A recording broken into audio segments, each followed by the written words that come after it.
Tadi antum menyebutkan tentang istilah istibhar. Nah, apakah sungai itu juga dikatakan istibhar dan bolehkah bersuci ada di sungai? Terima kasih jawabannya.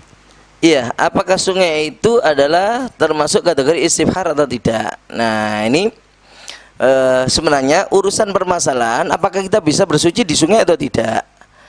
Yang jelasnya kalau memang sungainya itu adalah apa? Tidak ada najisnya, maka sudah pasti kita nyatakan sungai itu adalah suci dan mensucikan.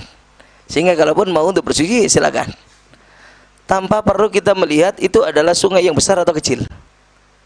Nah, tapi pembahasannya di para ulama itu ya adalah bahwa untuk air yang mengalir ya itu apakah dihukumi seperti air diam atau tidak. Tadi yang dikatakan istibhar itu adalah dalam batasan untuk air yang diam.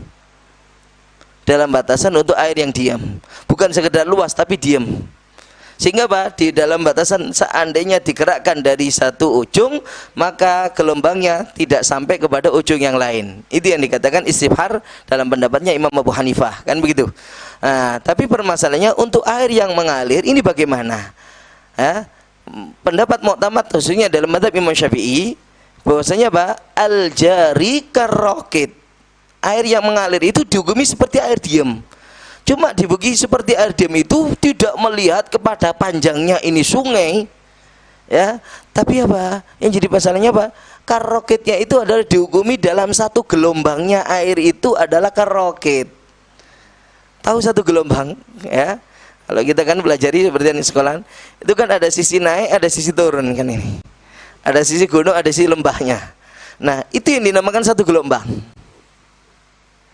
Itu yang nanti dalam satu gelombang air itu dihitung untuk baru apa dari sisi apa tepian sungai, tepi yang satu ke tepi yang lainnya. Kalau dan juga dari kedalaman daripada itu sungai. Kalau itu adalah apa? Dalam hitungan seperti tadi, hitungan kulatennya, maka itu adalah dihukumi seperti air kulaten dalam air yang diam. Itu yang jadi permasalahannya. Ya, ya, kalau itu adalah dengan jauhnya sungai satu yang lain satu dengan yang lainnya, ya berarti itu bisa dikatakan istibhar. Tapi masalahnya Pak, ketika satu gelombang ini kalau dari sisi sini ke sisi ini jelas ini nggak mungkin ada seandainya digerakkan sudah pasti gerakan akan sampai kepada yang sisi yang lainnya, kecuali kalau dari tepi ke tepi sedangkan sungainya besar. Nah, itu bisa. Tapi kalau enggak, ya enggak bisa dikatakan itu adalah istibhar. Ya, maka seperti halnya baru kalau danau atau ke laut apalagi lah itu baru. Masalahnya adalah sungai adalah mengalirnya. Itu kalau sudah mengalir permasalahan di setiap gelombang itu jadi masalah. Ya, itu yang dianggap itu seperti hukum satu-satu, seolah-olah itu ibarat ya seperti bak mandi yang terpisah-pisah. Itu ada sekat-sekatnya gini lah. Nah, hitungannya satu gelombang itu seperti satu bak mandi sendiri, satu gelombang satu bak mandi sendiri.